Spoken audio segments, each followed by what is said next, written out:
Good morning, good afternoon, good evening from wherever and whenever you're seeing this video. My name is Heritage Oyedepo and you're welcome to Creative Mind on Flockside TV, the show where business meets with creativity. We bring to you in-depth conversation with remarkable individuals in their industry. And I have someone who wears so many hats on her sleeves. And it's no other person but Mrs. Temitayo Oluyege. Good day, ma. How are you doing today? Good day. I'm very well, thank you. Thank you, ma. All right, let me quickly go through your profile.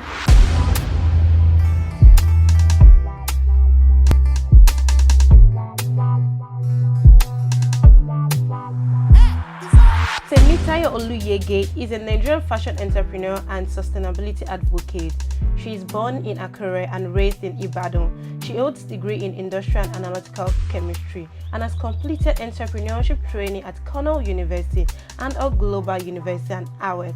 In 2014, she founded May Couture, a thriving menswear and bridal accessory brand known for styling dignitaries including former Vice President Yemi Oshibanju. Her work champions sustainable fashion through upcycling, mentorship, and skill-building programs for youth and women. Temitayo's Excellency has earned her numerous honors, including the Fashionomics Africa Accelerator Award 2024 to 2025, making her the first Nigerian winner. Other accolades include awards from FCMB, Access Bank, IFC/World Bank, and the National Youth Entrepreneurship Office. A regular guest at national TV and radio, Temitayo envisions a global recognized fashion brand that celebrates African heritage and aligns with key UN SDGs. She's passionate about entrepreneuring the next generation through fashion, innovation, and responsible business practices. And the same way we have you right here, because you're always on every TV station. It's an honor to be here. Thank you so much for gracing your presence. Yeah, thank you so much for having me. You look so beautiful. Thank you. Brown skin girl. I mean, no one is gonna know you're married and everything. Yeah. You still look so pink and all. God, thank you. I want to be like you when I grow up. Hey, thank you so much. I'm honored. Yeah, you're welcome, ma. Can you please run me through your background? I mean, you were born in Akure and you came down to Ibadan. How has it been like? You know, when you have the parents that you do the 9 to 5, you have to transfer them all over the state. So we moved from Akure to Ilorin, then came to Ibadan finally. So I think I did my primary school education in most of it in Akure and Ilorin. Then I came to Ibadan for my secondary school education. I went to Ondo State again for my BSc and my masters, and I'm back to Ibadan. Yeah, back to Ibadan fully. Yeah. So what drew you to study analytical chemistry? Yeah, so I did industrial chemistry for my BSc, analytical chemistry for my masters, and I loved chemistry. You love chemistry. So why you not mixing chemical? Why you into textbook? Okay, let me say I actually still love chemistry, but passion will not stop me. You know, passion gingered me to, follow what I love. I realized when I was having my master's training, my master's degree, that I love creativity. I love making things with my hand. I love making people look good. So I had to follow my passion. And then I wanted to step aside the chemistry line for a while, but passion won't even allow me to proceed with chemistry anymore. My plan was after my master's, I will run my business and then go for chemistry as well, 9 to 5. I had a dream job, a dream role. That was in Nigerian Breweries. Okay. The shift manager. That was a role for like the least managerial level. And I needed a master's degree to get to that position. That was actually why I went for my master's. But before I finished my master's, I realized that I have a stronger passion for creativity and fashion. Yeah. So what led to Cornell and Andal University? Okay, so, I have a background in science. That's chemistry. I don't have any background in business. So immediately I finished my master's, I realized that there's more to this business than just creativity. There's more. I need to do things right. I need to structure the business right. So I went for knowledge in the business aspects. I started applying for scholarships in business. I've had several mini MBAs so that I can structure my business the way it should be and to take it global, not just a local champion, but to take it global. I like the fact that you don't want to be a local champion, because a lot of people feel like, come on, I have a BSc, I have masters, and I'm okay now. Come on, I can do 1 or 2 things together and I'll be fine. So what bet May Couture in 2014? Was it that you just woke up and you're like, May Couture to the world? Okay, so in 2013, 2012, I was in my final year. Okay. Then I learned the basics of accessories making because after uni, my school, you have to stay at home for 6 months, and I don't want to be idle at home. So I realized that let me learn something. I realized that if I learn something, I can start making money and be financially independent. So I learned what I loved. I realized in my secondary school that I love making things with my hands. I made beads, I made, patches with my mom's leftover outfits, and that was how it started. So when I learned the accessories in 2014, the business started growing bigger. People started asking for more. Customers started asking for outfits to complement these accessories with, and that was how it started. So what aim do you intend to bridge in the fashion industry? Okay, we hope to solve clothing problem, make people look good, and most importantly, foster excellence in the Nigerian fashion industry. For me and for my brand, we want made in Nigerian outfits to be rocked and worn globally, proudly. Not like, oh, I'm wearing made in Nigeria. You're now, feeling somehow. But I want you to say, I'm wearing made in Nigeria proudly. And people will be like, oh, wow, this is from Nigeria. Oh, let me get the contacts of the brand, I want Nigerian fashion industry to be put on the global space. The same way you put it on your comment section. Anytime you post a picture and you be like, how it started, how we rocked it. Yes. I remember the last one, the Australia way. Oh, yeah, really following. Yes, yeah. Australia way, the the spirit. blueness, how it started.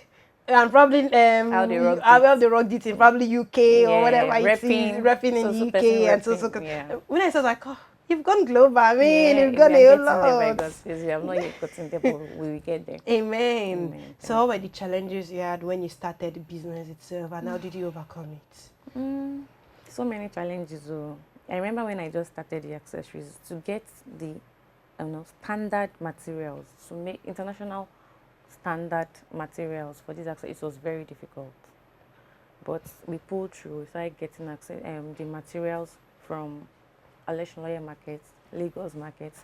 There was a time we went to Aba markets because we wanted to source our materials locally so that we can, increase the economy as well, increase the profit margin for Nigeria economy as well. Then staffing is another challenge. The truth is, to get the right staff that keys into your vision, the vision of the brand is very difficult. So what we do now is, if we don't have the right staff, we get students, trainees, where we train them, and we incorporate the vision of the brand into them, and we teach them the standards, how to sew in our own standard. Then they get it and then start sewing in the way we want, and the formats we want, our processes, they understand our processes, our methods and all, to give the quality we actually want.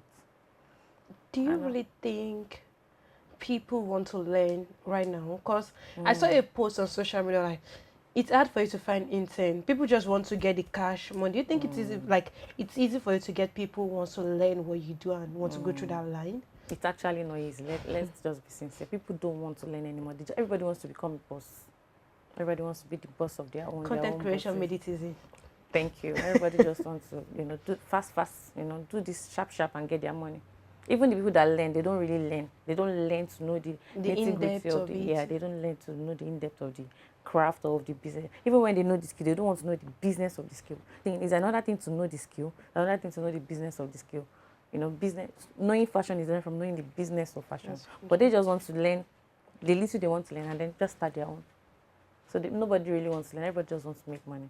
And it doesn't work that way. You need to give value to be able to make good money. Sure, you need to give value. That's an honest opinion. Yeah.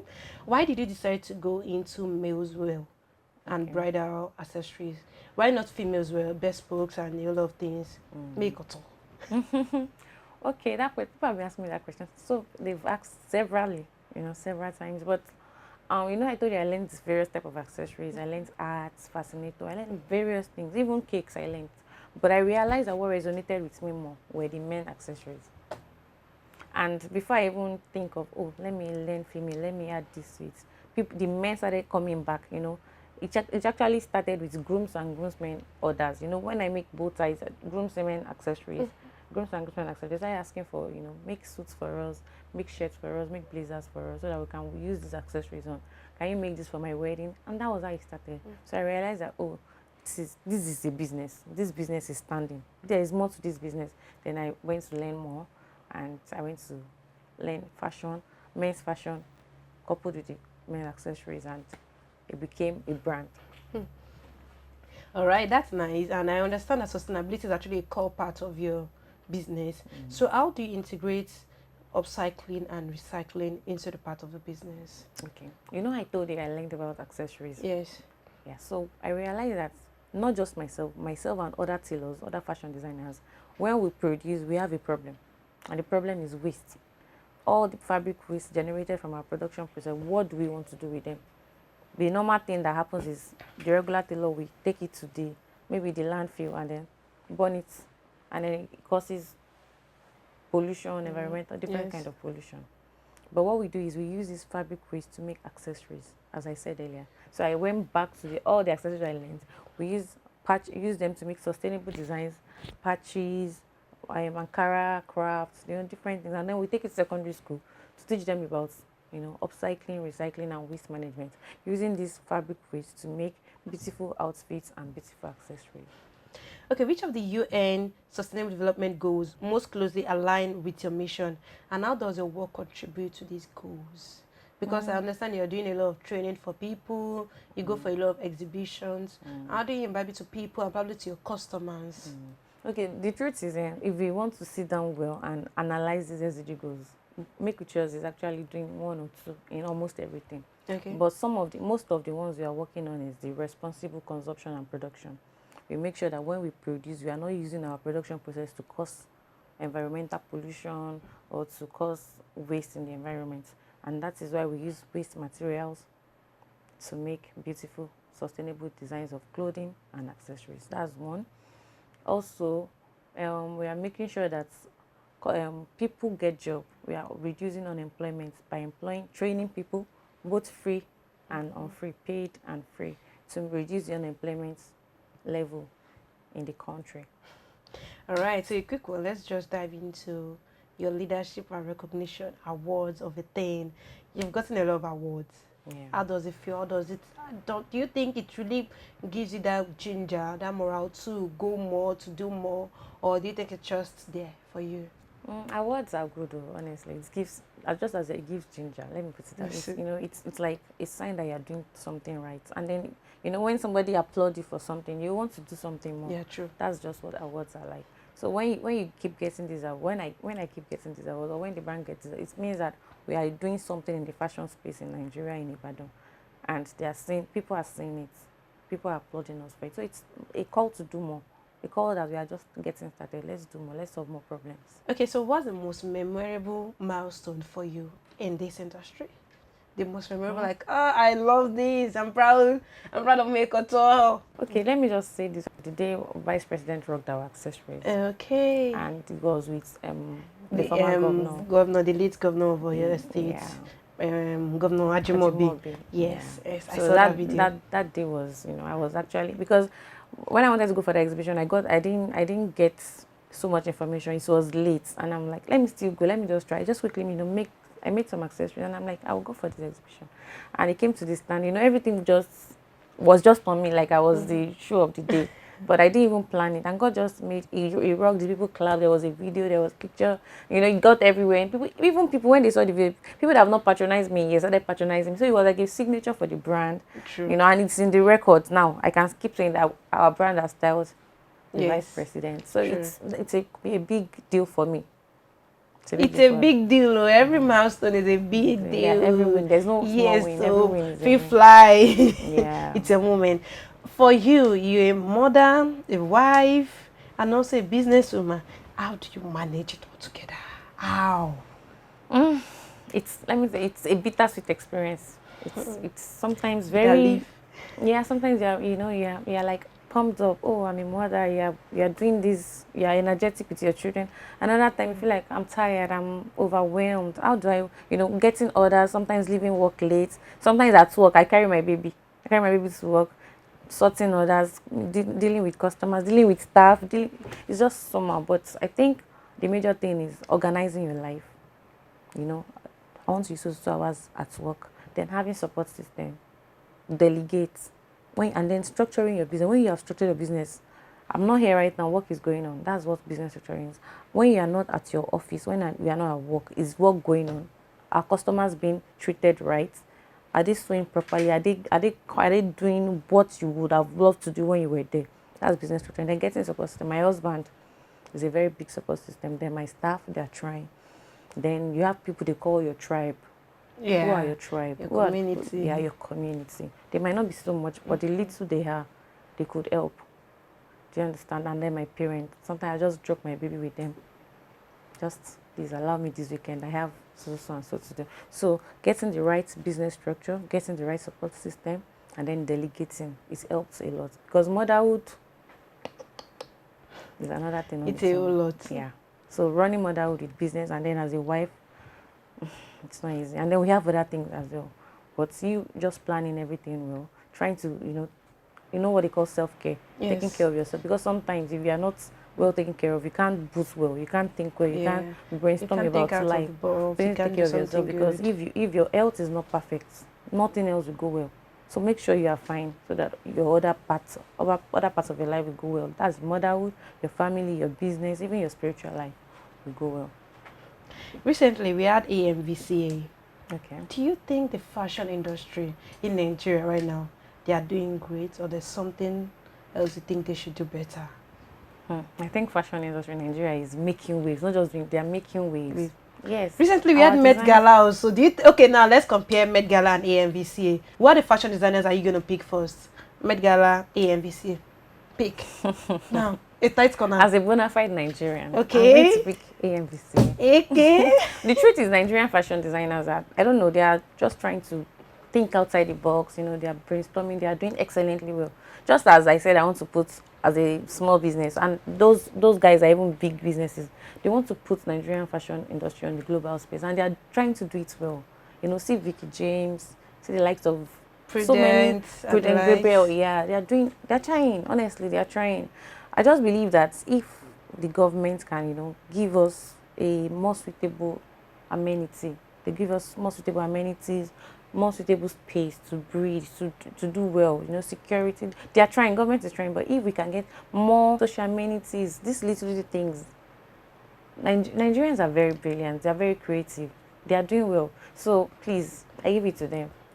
Is there any clothes in AMVC that stood out for you? I think it's still that Prudence Gabriel, the blue that has peacock and all. Okay, the Licoros clothes, outfit for the cultural night. Yeah, that was actually an amazing design. It looks very simple, very beautiful, amazing. And the peacock design was out, like it was mind blowing. Yeah, Nigerians, honestly, sometimes I be like, how do they sit down? They are very, I'm into male. Yeah. Sometimes I still brainstorm on female. That if I really want to go into female, I must do something amazing. So they are really trying. Female designers. So let's not go to male. There are some males that are also out of this. Yes. And so many others. Ubon, there's a Tubo. There's a lot of people. Tubo, yes, Tubo is a female. Tubo, yes, Tubo is doing it. They're all trying. Lagos designers are. What happened to Ibadan designers? We are getting there. Oh, I don't know much. Ibadan designers, they said we are getting Please there. Don't put this on the record. Ibadan designers are doing well. They are doing well, honestly. No, don't worry. I can understand. Ibadan designers are doing well, comparable to Ghana. Because Ghana Music Award happened that same day in AMVCA. I don't know about Okay, so there's this lady called Nana. Okay. Nana actually did one outfit, like it was mind-blowing. And people had to start dragging at that. The same day, why do you have to attend AMVCA in Nigeria? And you could not even attend the Ghana Music Award. Yes, because trust me, if you actually check the videos from the Ghana Music Award, the outfit and all, right? The only thing they know how to do is to eat egg. Nothing else about fashion. Because I mean, the clothes, everything was just work. Even Eddie's was far better than that. I don't know much about it. So I feel Nigerians fashion designers. Seriously, Nigerians they are getting there. Honestly speaking, they are trying. And the fact that Vicky James had to use towel for Osa's outfit. She actually imbibed towel. I saw the outfit, but I didn't know it was. The grey part was actually towel. Wow. Nigerians are. The creativity is out of the box. It's crazy, honestly speaking. Even at the global space, no one will say Nigerians are not trying because they are seeing it. It's everywhere. You will definitely see it. Yeah. you would definitely see it. I mean, that's nice. That's nice. Or is there anything you think we are not doing right in the fashion industry right now, or you think we are getting amiss? Because I mean, everything can be too good, and there should be a little bit slight of something that is not too good like that. I would only say we should collaborate more. True. Let's just try to reduce the competition. It's not. It's collaboration over competition. Yeah, collaboration is the new competition. Positive competition. If we are competing because we want all of us to rise. So I would like to enjoin other fashion designers to collaborate more, share ideas, brainstorm. Don't say it's stealing my design, stealing. No, every designs have been there. It's just for you to incorporate something new into the designs. So I just want to enjoin us to collaborate more in the fashion space. If we collaborate more, we'll get to where we want to get to faster. We'll get global faster and easier. I've seen a lot of people talk about I did this outfit and he or she could not tag me. How do you think about it? Do you think that person, your customer or your client, owe you that tag on social media after they've paid you, or they don't owe you? Honestly, I don't think they owe me. They don't owe you? I don't think so. So once they just post the outfit, if they post it and they don't want to tag me, they are free. And if I want to post it, I have to ask them if they are fine with it. Okay, you still have to ask them. Yeah, but if you know their person, no, there are some people like that. If you know there are some of my customers that will just post, but because there are some that I already know, let me ask him if he doesn't mind. All this some public figures do. I mean, not the celebrity, but they are still public. Yes. Like politicians, like, the rich, real rich, wealthy, they don't want you to share their pictures. So there are some people you need to ask, just for privacy sake. So nobody really owes us. I don't think. Tag of the thing. If they want to, that's fine. But if they don't want to, don't feel too entitled to it. Yeah, that's just my own perception. I understand, because I've seen a lot I saw of that drama they were, everything about how you tag, you did not do this and all of that. It's my design, it's my creativity. And in my head, I was like, but after they paid you. Yeah, they paid you in full. Yes, there was no form of meeting or agreement. We did not have that conversation about tagging on. Exactly. It was my choice for me to post on my page. But I think out of my goodwill, I can tag you. If you don't mind. Yes, because it's your hard work. So let me celebrate. I love what you did. Let me celebrate you and let people patronize you. Except maybe there's not a clash between both of us. Yeah. That's why I feel, no, I'm not going to tag you. And then some people were like, they tag bigger brands. Yes. Then you work on your brand. Because actually, in life, everybody wants to associate with successful people. So once they see that your brand, they will tag. Definitely. So nobody is entitled to anything. Let's just do our thing. That's just it. Yeah. That's actually a nice conversation. So what do you strive to pass to people during probably your interviews with any channels or any TV stations? Okay, I always say I'm an entrepreneurship advocate. I always try to tell people that entrepreneurship is amazing. It solves so many generational problems. It solves the SDG problems. It solves the real life challenges that we are facing. So I always try to tell people that learn something. No matter the soft skill you have, still learn something, because it will make you financially independent and it will make you productive citizens of the society. So I always try to tell people that Yoruba man sọ pé àtẹ́lẹwọ́ ẹni kí n tọ́ ní jẹ. Be hardworking in life. Do your best, and whatever it is you do, no matter how little, be excellent at it. I can remember that I was selling my bow ties for 500 naira then. I never imagined that the bow tie business, I was just doing it because I loved, just more like an hobby. And the bow tie has expanded. Now we make suits, agbada, kaftan, and talk of anything menswear. And we've served customers in 11 countries, including Nigeria. I never believed that bow tie, that's always excellence. Anything you want to do in life, make sure you are very excellent at it. And don't be ashamed of whatever it is. There was a time I was making a bow tie and somebody, when you go out for events, I'm like, what do you do? And I'm like, I make bow ties. That's why, like, okay, what else do you do? Is that the only thing? And when I got to home, I was like, that means I have to go and think about my life. People are saying, so it's actually to bow ties. What do I want to do with bow tie? 500 naira. When will I have money to buy a car, to build a house? I started calculating and I'm like, well, let me just do. So whatever vision you have, believe in it. It will grow. It will thrive. It might take time, but it will grow. And you are never too late or too old to start your dream. Start now. Where you are now. Just start. And with time, develop yourself in it. When you carry your vision on it, the way you carry it, that's the way people will carry it. But when you're ashamed, or when you're timid, or when you're not proud of it, then people will not even believe in it. Now people will just message me, oh, I remember those years, They know the story, they know the journey. Let people see the story, let people see the journey. When they know it, they will come through. They will resonate with the growth. So always put in your excellence, put in your best in whatever it is you are doing. I always tell my staff, whenever you are sewing, don't sew like you just want to sew for sew like you are sewing for the president of Nigeria, like you are sewing for the president of America. I always tell them, sew like you are sewing for the best person that your mind can think of. Make it excellent, well finished, with quality. And that is our attitude to life. That is how we should take life. Whatever it is we find ourselves doing, no matter if it is only you that you're in the room with, or you have a lot of people in the room, put in your best, put in excellence, and you will see yourself, one day, you'll see yourself at the top. And the day is sooner than you expect. Exactly. We're always a day closer to the success. Yeah, to the success. Yeah. What's the ultimate vision for May Couture? Well, I want May Couture to be one of the most sought after fashion brands in Africa, and not just in Africa, globally. And we are getting there, one outfit at a time. One outfit at a time. Yeah. Build classy. Be you. I know that's yeah, thank you. Thank you for knowing. Be you. That means we are getting closer. Definitely, definitely. Thank you so much. The last question, passion or money? Which one should I go for? That's so deep. Well, passion will bring you money if you follow it right. What if it's not bringing me money?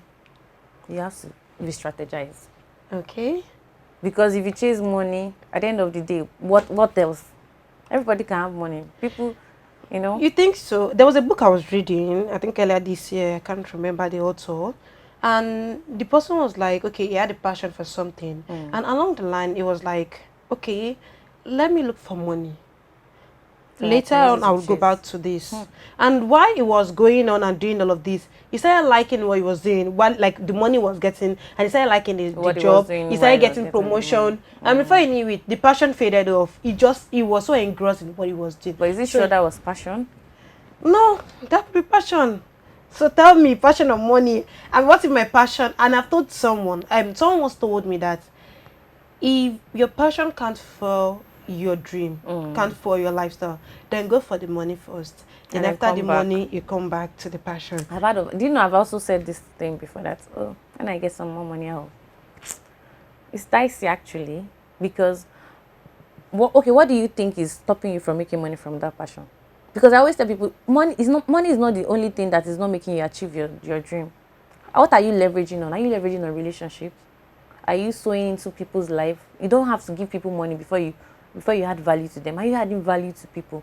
There's a saying that says the solution to your problem is in 4 contacts of the contact of the person you know. What if my contact is useless?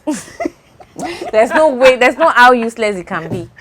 There are sometimes where you need money or probably you need something and you try to check your contact and it's like, this my contact is that useless. Means it's not checked well. You need to change your circle. Maybe you need to change your circle. But if you are truly someone that gives value, you should be able to get your problem solved in amidst 4 contacts of one of your contacts. 4. True. So I need to change my circle. Yeah, that's why networking is very important. You need to network crazily. If you network crazily, how am I sure that the networking is profitable? Because a lot of people, like now, there was this tweet, I think it was who posted, maybe someone, I don't know if you know Adeife. She spoke about something about into ushering. No, she's into all these. She has this. She's CEO of Remote Worker on Adeife Adeoye. So she actually spoke about networking. That if people say that you want to network with them, they tend to use you. Because they'll see like, this person. Okay, imagine me meeting let me say the governor, and they're like, hey, good afternoon, I'm trying to be nice and all that. I'm like, okay, my contact. He knows that you want something from me. That's why you're trying to network with me. Because if I'm not in that position, you won't network with me. That's why I said sometimes when you network intentionally. You're not networking because you need them at that moment. When you meet people, first be memorable. When you go to an event and you say, oh, hello, this is what I do, sir. I'm into this and this and that. Or when you're in a gathering, just make reasonable questions, ask reasonable questions, very intelligent questions, give intelligent comments. Let people even cite you that, who is that lady? You don't even have to, you are very networked by giving 2 sentences. You don't even have to go physically to meet them. Just saying some very intelligent, deep conversations, statements, suggestions. People will cite you and be like, let me go and meet that lady. Who is she? Or they should even check you online. That person has met, even if you've not met the person. Yes. Networking is not just who you know. Who knows you? Who knows you, yeah. Do you understand? The first 1 minute of anything that's going to come out of your mouth will make them know you. They will be able to evaluate who this person is. Who is this person? Oh, she's very intelligent. Oh, she's this. So you need to actually be intentional about networking. You don't have to network. Oh, shake me. That's networking. You talk. Sometimes you just do some very strategic things, and you'll be known. You'll be cited. People can just reach out to you. Networking can even be online. What do you put on your social media? Your social media is your new CV. You don't have to be everywhere. Your social media will speak for you globally. In rooms you are not present. So what do you put on your social? Is it just selfie or your party or no? Even if you are putting a picture, you can put intelligent captions that when anybody that reads will be like, I want to meet, who is this lady? Find that for me. Yeah. That is networking. Networking is there's physical networking, there's virtual networking. So just develop. The thing about life is develop yourself to the person you'll be proud of. When you develop yourself to a level, you just relax at the end. I don't want to say too much. Just keep developing yourself. How many courses have we taken? So many youths now, they want to be person. How many courses have you taken? Last year till now, I can tell you how many courses I've taken. And some tailors will be telling me, how are you doing it? I'm not saying I'm better, but I'm a tailor. Let me say I'm a tailor. I'm a fashion designer that has taken like 5 to 10 courses in 6 months, and a tailor that is just on the machine only. Get home, sleep, get home. Please, so develop yourself. Just build yourself, and other thing will follow. Value. So when you are networking, as long as you are a valuable person, trust me, even if you don't get 4, you get 2 valuable people that will attract you. So don't let us say too much on that. Yeah, thank you so much for your time. I really enjoyed the short conversation. Should I say the short gisting? Yeah, we just had to gist. All right, thank you so much for joining us on this episode. I'm sure you've been able to pick one thing or the other from this episode.